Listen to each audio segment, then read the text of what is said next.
mahigit 1 trilyong piso.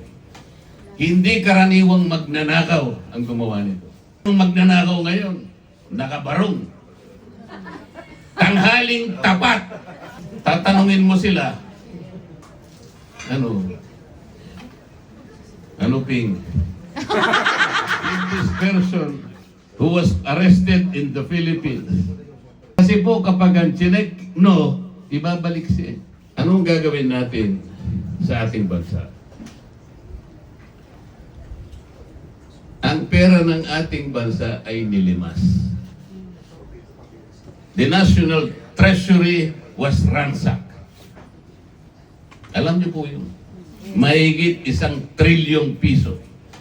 Hindi karaniwang magnanakaw ang gumawa nito. Ang mga pangkaraniwang magnanakaw, may hiya pa yun eh. Minsan nakatakip ang mukha eh. At kung minsan eh, tumitira sila sa gabi. Ayaw magpakita.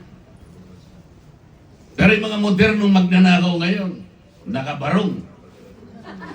Tanghaling tapat. May dalang maleta. Pagkatapos, tatanungin mo sila, ano Ping? Nag-iimbestiga ka pa ba o hindi? Ayaw na po nila eh. Pupunta ka sa ombudsman, ayaw nila. Punta ka sa DOJ at NBI, ayaw na nila. Yun po ang sinasabi ko sa inyo. May maleta. Ninakaw talaga ang kaban ng bayan. Wala nang gustong mag-imbestiga. Useless na. Anong gagawin natin Hopeless na. sa bansa natin? Ganun po kahirap ngayon. Yun namang wala namang ginawang tao. Wala namang ginawang tao. Wala namang ginawang masama yung tao. Yung pa tinitira. Naging Pangulo ng Republika ng Pilipinas. Dinalas. Minahal. Yes. Minahal ng marami.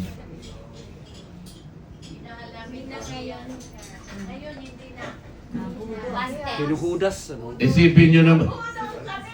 Wala namang ginawang masama yung mama. Bigla na lamang hinuli. Kinidnap. At dinala sa malayong lugar. Sa kabilang panig ng daigdig nandun siya. Nag-iisa lang. Baka Pilipinas na rin yata. Kahit na may batas na umiiral, hindi nila pinairal. Maski na yung batas ng Rome Statute, hindi nasunod yun. Alam ba ninyo doon sa isang provision ng batas nila? Ang isang taong aarestuhin mo, kinakailangan ilagak mo madalian sa isang competent judicial authority. Nung pagtakip, dapat sana sa isang korte, RTC halimbawa. Pasay City siguro dahil sa nandun yung international airport. Instant. Saan siya dinala? Sa Villamor Air Base. Judicial authority ba yun? Kidnapping. Bakit kinakailangan dali siya sa isang competent judicial authority? Nakalagay din po sa provision ng batas na yun. Para sa ganun ma-verify kung yung taong yun ay yun ang dapat arestuhin. Pangalawa, kung yung proseso ay nasunod sa pag-aresto sa kanya. Pangatlo, kung yung karapatan ng taong inaaresto ay naibigay. Hindi po nangyari yun. Dahil hindi naman siya idinala sa isang competent judicial authority. Dinala siya sa Villamor Air Base. Alam ninyo, pagdala niya sa The Hague, meron kang pipirmahan doon eh. Meron kang pipirmahan doon. Yung taong naghatid sa kanya, tatanungin siya, merong checklist doon. Did this person who was arrested in the Philippines go to the judicial competent authority? Or was he properly placed in a competent judicial authority? Yun ang tanong eh. Tatlo po yung sagot doon.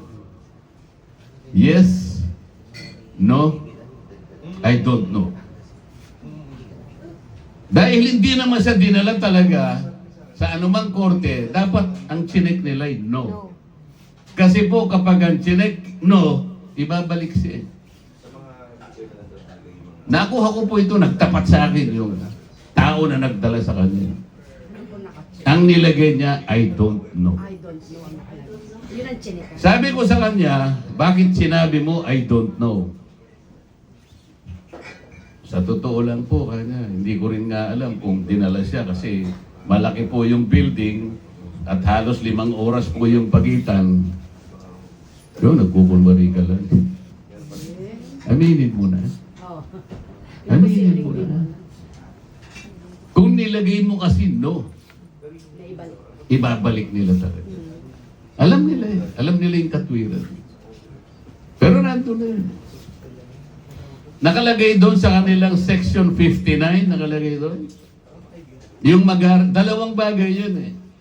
Yung estado na mag-aaresto, titingnan niya kung yung kanilang request ay provisional arrest o kaya arrest and surrender. Hindi po nila ginamit yung distinction doon. Kasi ano po yun, detalyado yun eh. Kung halimbawa provisional arrest lang, dahil dadalhin nila si Pangulong Digong doon, babalik siya pagkatapos na mag-appeal siya. Dapat sana ang nilagay nila, arrest and surrender. So hindi ko makita alin ba ang ginamit nila, provisional arrest or arrest and surrender. Dalawang magkaiba po yun. Pinapaliwanag ko lang po sa inyo para malaman ninyo. Pero buti ang academic, nandun na po kasi siya. Ang inaasahan na lang natin, patibayin pa ng Diyos ang kanyang kalooban. Makatagal siya. Makabalik man lang ng buhay. Kapag nakabalik siya ng buhay at nagkita kami, ang uno ko sasabihin sa kanya, Mr. President, pumunta tayo sa Japan.